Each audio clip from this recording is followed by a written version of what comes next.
Khotbah Natal 24 Desember 2020 oleh Evangelis Loka Prawiro dengan judul Rancangan Besar Allah dalam Kelahiran Yesus Kristus. Diolah dari sumber rubrik Kristen.com. Kelahiran Yesus ke dunia adalah rancangan besar Allah untuk menyelamatkan manusia ciptaannya yang terbelenggu oleh dosa. Tidak lama setelah manusia jatuh ke dalam dosa, Tuhan telah menubuatkan dalam perjanjian lama bahwa suatu saat nanti Ia akan menghancurkan dosa dan iblis, sumber dosa, melalui salah seorang keturunan manusia bernama Hawa. Nubuat perjanjian lama yang digenapi saat kematian Yesus adalah tentang penghancuran kuasa iblis melalui kematian Yesus. Ditulis dalam Kejadian 3 ayat 15, Aku akan mengadakan permusuhan antara engkau dan perempuan ini, antara keturunanmu dan keturunannya. Keturunannya akan meremukkan kepalamu, dan engkau akan meremukkan tumitnya. Dalam ayat ini, yang dikenal sebagai Proto-Evangelium atau Injil yang pertama, Allah menubuatkan bahwa keturunan perempuan, Hawa, yakni Yesus Kristus, akan meremukkan iblis. Ayat ini digenapi saat kematian Yesus seperti nyata dari ayat di bawah ini. Karena anak-anak itu adalah anak-anak dari darah dan daging, maka Ia juga menjadi sama dengan mereka dan mendapat bagian dalam keadaan mereka, supaya oleh kematiannya Ia memusnahkan dia, yaitu iblis yang berkuasa atas maut.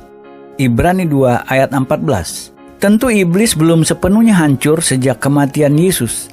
Kuasanya masih ada, namun kuasanya terbatas, dan kelak ia akan dikalahkan sepenuhnya pada akhir zaman. Hal ini dipertegasnya melalui Abraham, orang yang dipilihnya sebagai penyalur keselamatan itu ke seluruh bumi. Olehmu semua kaum di muka bumi akan mendapat berkat. Kejadian 12 ayat 1-3. Abraham menyelamatkan seluruh bumi mulai keturunannya, yaitu Yesus Kristus. Galatia 3 ayat 16. Lalu lewat nabi-nabinya di perjanjian lama, orang-orang pilihannya dari antara bangsa Israel, umat pilihannya, yakni keturunan Abraham yang dipilihnya. Nabi-nabi perjanjian lama ini dalam rentang ribuan tahun, dalam berbagai cara dan kesempatan, telah bernubuat tentang kedatangan, penderitaan, bahkan kematian Sang Juru Selamat dunia, yang disebut Mesias dalam perjanjian lama. Musa adalah nabi pertama secara normatif. Memang Abraham adalah nabi pertama yang disebut di Alkitab, Kejadian 20 ayat 7.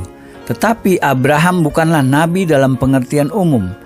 Abraham tidak menyampaikan firman Tuhan kepada orang lain atau bernubuat kepada mereka. Musa lah nabi pertama yang bertindak demikian. Kebesaran Musa sebagai nabi tak perlu diragukan lagi. Dia lebih besar dari semua nabi di perjanjian lama, bahkan boleh dikatakan Musalah tokoh terbesar di perjanjian lama. Istilah hukum Musa seringkali identik dengan seluruh perjanjian lama. Tuhan sendiri mengakui keunggulan Musa di antara para nabi Israel. Caranya berhadapan dengan Musa berbeda dengan caranya berhadapan dengan semua nabi lain. Jika dengan para nabi Tuhan berbicara melalui mimpi dan penglihatan, maka dengan Musa Ia berbicara langsung, muka dengan muka. Bilangan 12 ayat 6-8. Nubuat Musa yang terkenal adalah tentang kedatangan seorang nabi seperti dia. Ulangan 18 ayat 15, 18 ayat 19, yang digenapi dalam diri Tuhan Yesus. Kisah Para Rasul 3 ayat 22 dan 23. Nubuat perjanjian lama yang digenapi saat kelahiran Yesus. Yang kedua adalah nubuat tentang kedatangan Mesias dari keturunan Daud. Selain sebagai penggenapan janjinya kepada Abraham, kedatangan Yesus ke dunia juga merupakan penggenapan nubuatnya kepada Daud, raja terbesar Israel yang juga keturunan Abraham. Seperti Abraham, Daud adalah orang pilihan Tuhan. Kepadanya Tuhan telah berfirman bahwa tahtanya akan dibangun turun-temurun. Melalui salah satu keturunannya, yakni Mesias atau Yesus Kristus, Daud memerintah terus-menerus.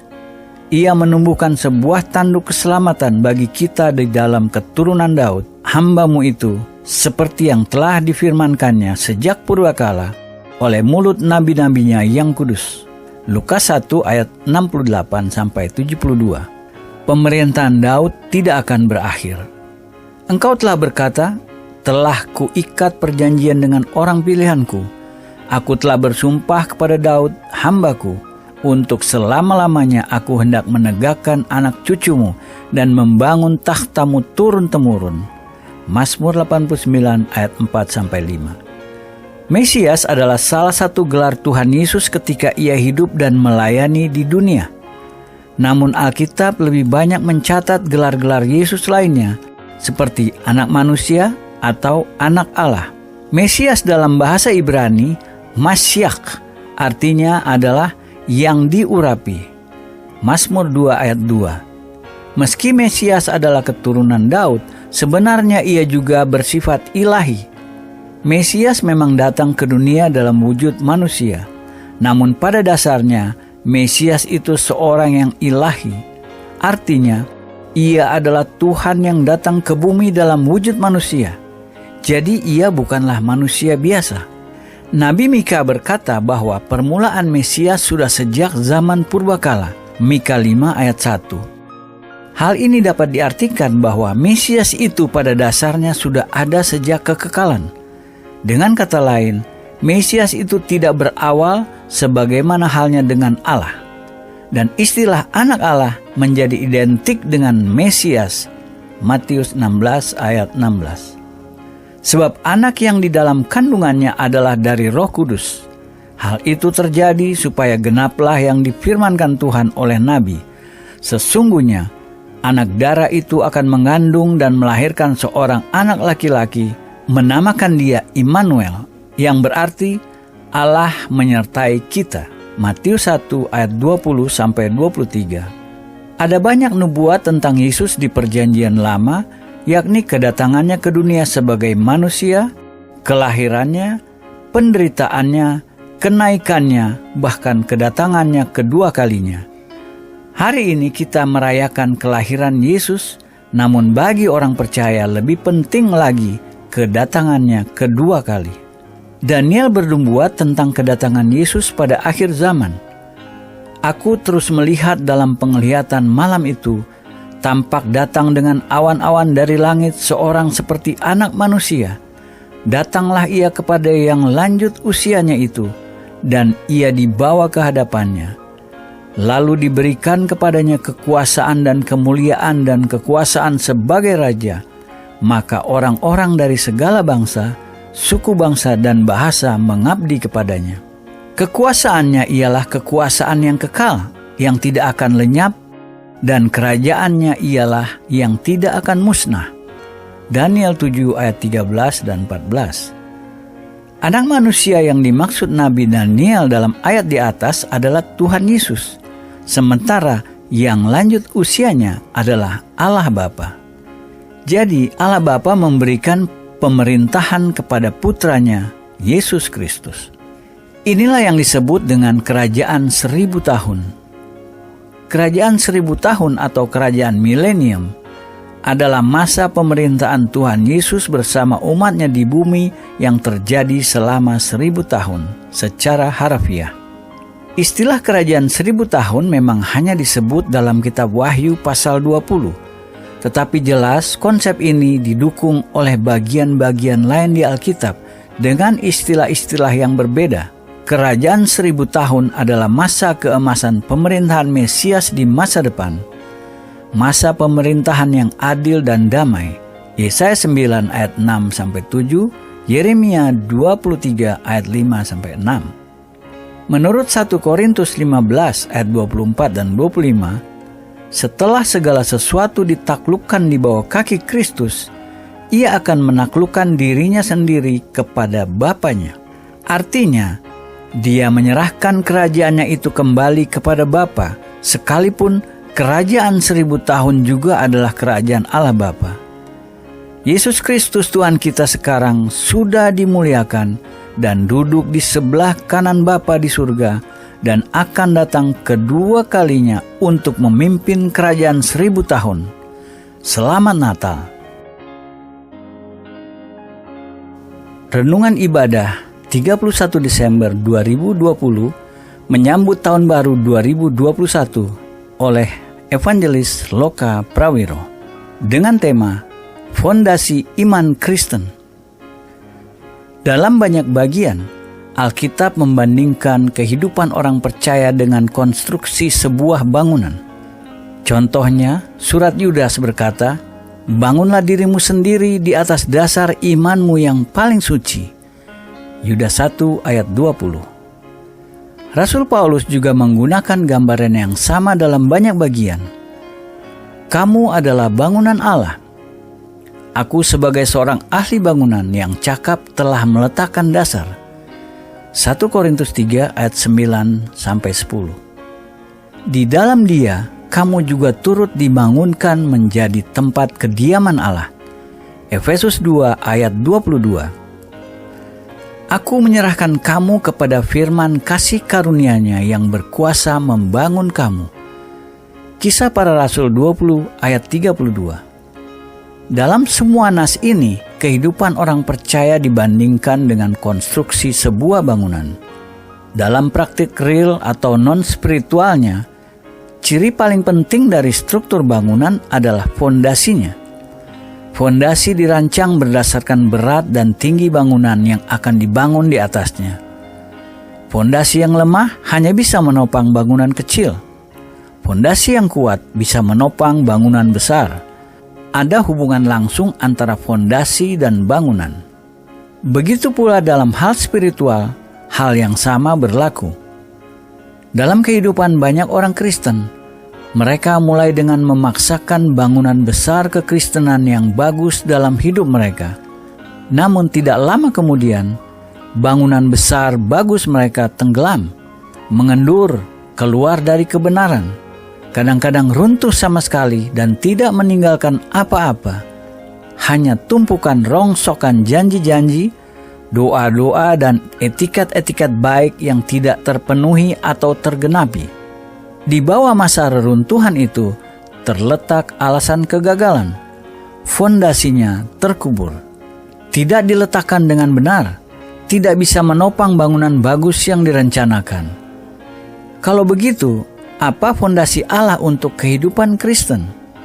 Jawabannya dengan jelas diberikan oleh Rasul Paulus. Karena tidak ada seorang pun yang dapat meletakkan dasar lain daripada dasar yang telah diletakkan, yaitu Yesus Kristus. Ini dikonfirmasi juga oleh Petrus ketika ia berbicara mengenai Yesus Kristus. Sesungguhnya, aku meletakkan di Sion sebuah batu yang terpilih, sebuah batu penjuru yang mahal. 1 Petrus 2 ayat 6. Di sini Petrus mengacu kepada nas Yesaya yang berbunyi, "Sesungguhnya aku meletakkan sebagai dasar di Sion." Yesaya 28 ayat 16. Jadi, perjanjian lama dan perjanjian baru sepakat dalam fakta vital ini. Fondasi yang benar dari kehidupan Kristen adalah Yesus Kristus sendiri. Tidak ada yang lain, bukan apapun atau siapapun. Bukan pernyataan kepercayaan gereja, denominasi, berbagai peraturan, dan perayaan. Yesus Kristus sendiri dan tidak ada fondasi yang bisa diletakkan oleh siapapun. Perhatikan kata-kata Yesus. Setelah Yesus tiba di daerah Kaisarea Filipi, ia bertanya kepada murid-muridnya, "Kata orang, siapakah anak manusia itu?" Jawab mereka, "Ada yang mengatakan Yohanes Pembaptis, ada juga yang mengatakan Elia, dan ada pula yang mengatakan Yeremia atau salah seorang dari nabi." Lalu Yesus bertanya kepada mereka, "Tetapi apa katamu? Siapakah aku ini?" Maka jawab Simon Petrus, "Engkau adalah Mesias, Anak Allah yang hidup." Kata Yesus kepadanya, "Berbahagialah engkau Simon bin Yunus, sebab bukan manusia yang menyatakan itu kepadamu, melainkan Bapa-Ku yang di sorga. Dan aku pun berkata kepadamu, engkau adalah Petrus, dan di atas batu karang ini aku akan mendirikan jemaatku, dan alam maut tidak akan menguasainya. Matius 16 ayat 13-18. Sudah lama dipercaya kata-kata Yesus ini diartikan bahwa Petruslah sebagai batu karang di mana gereja Kristen dibangun di atasnya, dan karenanya Petrus adalah fondasi kekristenan ketimbang Yesus sendiri. Pertanyaan ini begitu vital dan menjangkau jauh sehingga penting bagi kita untuk mempelajari kata-kata Yesus dengan sangat hati-hati untuk memastikan artinya benar. Dalam bahasa Yunani, nama Petrus adalah Petros. Kata untuk batu adalah Petra. Menggunakan kemiripan dalam ucapan ini, Yesus berkata, "Engkau adalah Petrus" atau Petros. Dan di atas batu karang ini, Petra, aku akan mendirikan jemaatku. Matius 16 ayat 18. Walaupun ada kemiripan dalam ucapan antara dua kata ini, arti keduanya cukup berbeda. Petros berarti batu kecil atau kerikil. Petra berarti batu besar. Ide membangun gereja di atas batu kerikil jelas tak pelak lagi menggelikan, dan karenanya bukan arti kata-kata Kristus sebenarnya. Walaupun ada kemiripan dalam ucapan antara dua kata ini, Yesus menggunakan kata-kata ini untuk mengungkap kebenaran yang ia ingin sampaikan. Dia tidak mengidentifikasikan Petrus dengan batu karang. Sebaliknya, dia mengkontras Petrus dengan batu kerikil. Dia menunjukkan betapa kecil dan tidak signifikan batu kerikil Petrus dibanding dengan batu karang di mana gereja atau jemaat Kristus akan didirikan. Akal sehat dan kitab suci sama mengkonfirmasi fakta ini. Jika gereja Kristus dibangun di atas Rasul Petrus, akan pasti menjadi bangunan besar paling tidak aman dan tidak stabil di dunia. Di pasal Injil Matius sesudahnya, kita membaca penyalipan Yesus yang akan ia alami. Dalam catatan selanjutnya, tetapi Petrus menarik Yesus ke samping dan menegur dia. Katanya, "Tuhan, kiranya Allah menjauhkan hal itu. Hal itu sekali-kali tak akan menimpa engkau." Maka Yesus berpaling dan berkata kepada Petrus, "Enyahlah iblis, engkau suatu batu sandungan bagiku, sebab engkau bukan memikirkan apa yang dipikirkan Allah, melainkan apa yang dipikirkan manusia." Matius 16 ayat 22-23. Di sini Kristus langsung menuduh Petrus dipengaruhi pendapat manusia dan bahkan digerakkan hatinya oleh iblis sendiri. Jadi bagaimana bisa seorang seperti itu menjadi fondasi dari seluruh gereja Kristen? Selain itu, dalam kitab Injil kita membaca bahwa alih-alih mengakui Kristus di hadapan seorang pembantu, Petrus di depan umum malahan menyangkal Tuhannya 3 kali. Bahkan sesudah kebangkitan dan hari Pentakosta, Paulus mengatakan Petrus mengalami ketakutan terhadap bangsa Israel, sehingga berkompromi pada satu titik mengenai kebenaran Injil. Galatia 2 ayat 11-14. Sudah pasti Petrus bukan batu karang. Dia disukai, temperamental, tidak sabar, terburu nafsu, lahir sebagai pemimpin, namun seperti manusia lainnya, ia memiliki kelemahan sifat manusia. Satu-satunya batu karang di mana iman Kristen bisa menjadi dasar di atasnya adalah Kristus sendiri. Konfirmasi dari fakta vital ini ditemukan juga dalam Perjanjian Lama. Mazmur Daud, secara nubuatan diinspirasi oleh Roh Kudus, berkata, "Ya Tuhan, bukit batuku, perisaiku, tanduk keselamatanku, kota bentengku." Mazmur 18 ayat 3. Dalam Mazmur 62, Daud membuat pengakuan iman serupa. "Hanya dekat Allah saja aku tenang, daripadanyalah keselamatanku. Hanya dialah gunung batuku dan keselamatanku, kota bentengku, aku tidak akan goyah." Hanya pada Allah saja kiranya aku tenang. Hanya Dialah gunung batuku dan keselamatanku, kota bentengku. Aku tidak akan goyah. Pada Allah ada keselamatanku dan kemuliaanku, gunung batu kekuatanku, tempat perlindunganku ialah Allah. Mazmur 62 ayat 2-3, ayat 6-8. Tidak ada yang lebih jelas dari itu. Kata gunung batuku terjadi 3 kali dan kata keselamatan terjadi 3 kali. Ini menunjukkan kata gunung batu dan keselamatan menurut kitab suci secara intim dan secara tak terpisahkan menjadi satu. Keduanya terdapat dalam satu pribadi, dan pribadi itu adalah Tuhan sendiri. Ini ditekankan oleh pengulangan kata hanya. Jika ada yang membutuhkan konfirmasi ini lebih jauh, kita bisa kembali ke kata-kata Petrus sendiri, berbicara kepada orang-orang Israel mengenai Yesus. Petrus berkata, "Dan keselamatan tidak ada di dalam siapapun juga selain di dalam Dia. Sebab di bawah kolong langit ini tidak ada nama lain yang diberikan kepada manusia yang olehnya kita dapat diselamatkan." Kisah Para Rasul 4 ayat 12. Tuhan Yesus Kristus karenanya adalah batu karang yang benar, gunung batu segala zaman, di mana ada keselamatan.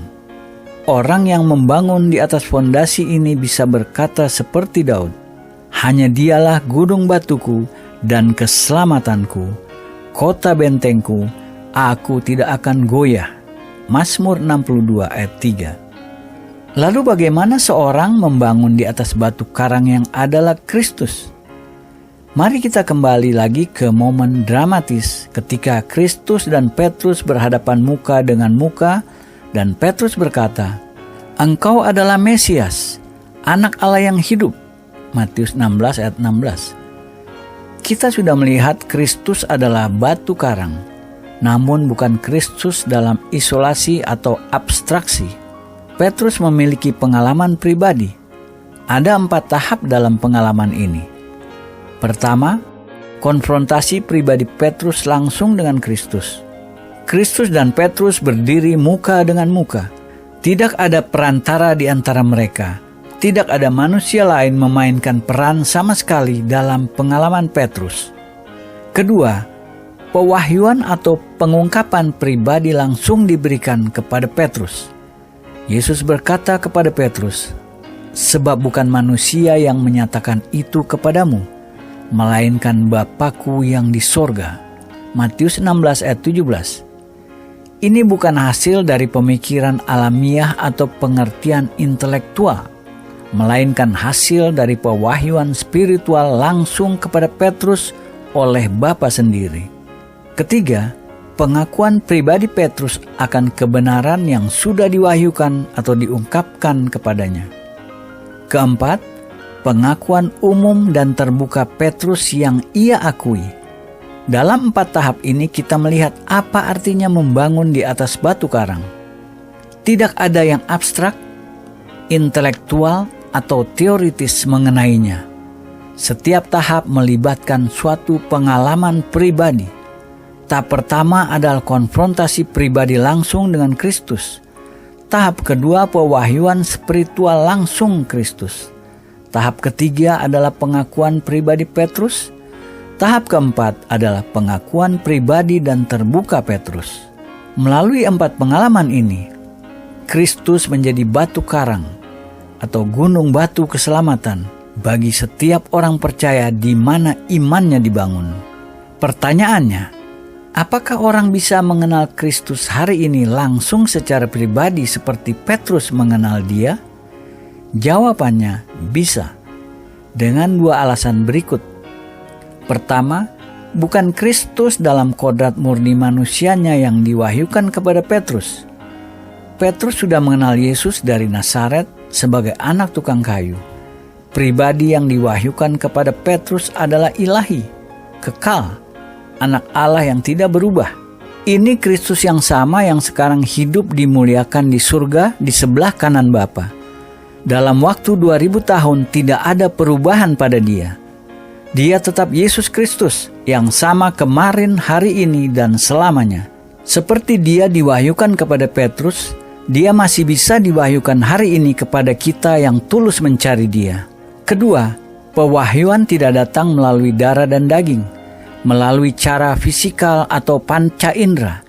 Pewahyuan spiritual, kerja Roh Kudus. Roh yang sama yang memberi pewahyuan kepada Petrus masih bekerja di seluruh dunia, mewahyukan Yesus yang sama. Yesus sendiri menjanjikan kepada murid-muridnya, tetapi apabila ia datang, yaitu Roh kebenaran, ia akan memimpin kamu ke dalam seluruh kebenaran. Sebab ia tidak akan berkata-kata dari dirinya sendiri, tetapi segala sesuatu yang didengarnya itulah yang akan dikatakannya, dan ia akan memberitakan kepadamu hal-hal yang akan datang. Ia akan memuliakan aku, sebab ia akan memberitakan kepadamu apa yang diterimanya daripadaku. Yohanes 16 ayat 13-14. Karena pewahyuan spiritual ada dalam kekekalan, alam spiritual tidak dibatasi oleh faktor-faktor material atau fisikal, seperti ruang waktu atau perubahan bahasa, adat istiadat, atau lingkungan. Pengalaman pribadi dengan Yesus Kristus Anak Allah yang diwahyukan, dinyatakan dan diakui melalui Roh Kudus, tetap batu karang yang tidak berubah, fondasi yang tidak goyah, dasar semua iman benar Kristen. Peraturan-peraturan dan opini-opini, gereja-gereja dan denominasi-denominasi, semua ini mungkin berubah. Namun batu karang keselamatan Allah melalui iman pribadi dalam Kristus tetap kekal dan tidak berubah. Di atasnya orang bisa membangun imannya dalam waktu dan kekekalan dengan suatu keyakinan bahwa tidak ada yang pernah bisa meruntuhkan. Tidak ada yang lebih istimewa dalam tulisan-tulisan dan kesaksian orang-orang Kristen gereja awal daripada ketenangan dan keyakinan mengenai iman mereka dalam Kristus. Yesus berkata, inilah hidup yang kekal itu, yaitu bahwa mereka mengenal Engkau, satu-satunya Allah yang benar, dan mengenal Yesus Kristus yang telah Engkau utus. Yohanes 17 ayat 3. Ini bukan hanya mengenal Allah secara umum melalui alam atau hati nurani sebagai pencipta atau hakim. Ini mengenal Dia yang diwahyukan secara pribadi dalam Yesus Kristus.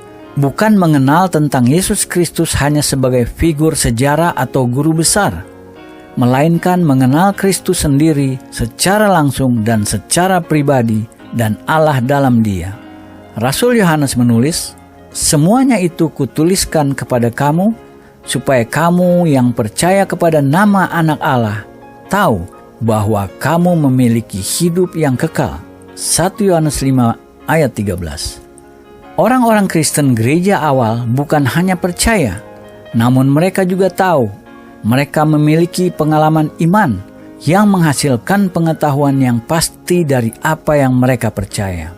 Dalam pasal yang sama, Yohanes menulis, akan tetapi kita tahu bahwa Anak Allah telah datang dan telah mengaruniakan pengertian kepada kita, supaya kita mengenal yang benar, dan kita ada di dalam yang benar, di dalam Anaknya Yesus Kristus.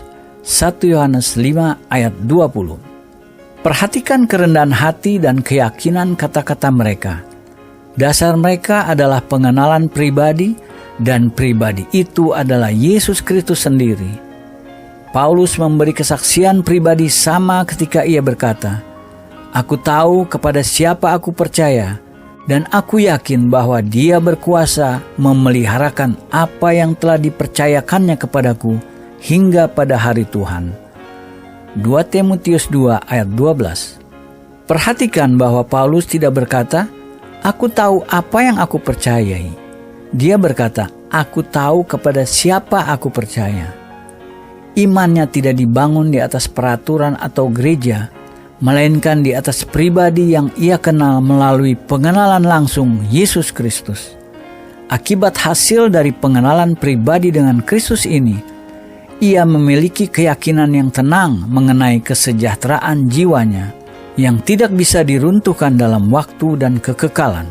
Nasihat dari Ayub, berlakulah ramah terhadap Dia, yaitu Allah, supaya engkau tenteram, dengan demikian engkau memperoleh keuntungan. Ayub 22 ayat 21. Amin. Tuhan Yesus memberkati. Selamat Tahun Baru 2021.